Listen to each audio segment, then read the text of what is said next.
Welcome to Blizzard Fire. We hope this video helps fire up your solution. In this video, I will explain how to make Readymade Saree full guide.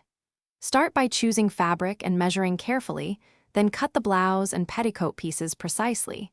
Stitch seams with matching thread, add hooks and zippers where needed, and finish edges with neat hemming and top stitching so the saree looks polished and wearable for any event.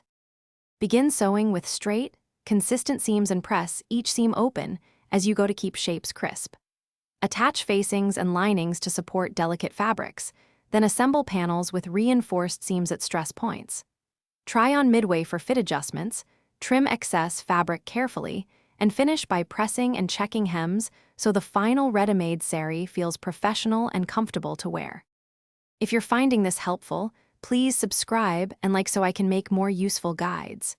Quick recommendation: Dollar Banknote, a book that can truly change how you think about money.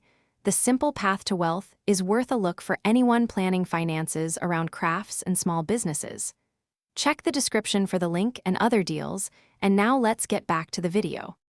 Focus on small details that elevate the saree, from crisp pleats to clean edges and even embellishments. Match thread color to fabric for invisible joins and reinforce high-stress areas like the pallu attachment. Use interfacing where structure is needed, steam press gently for a polished look, and try the Readymade saree with accessories to ensure the finished piece complements your style and movement. Thanks for watching. If you found this helpful, don't forget to like and subscribe.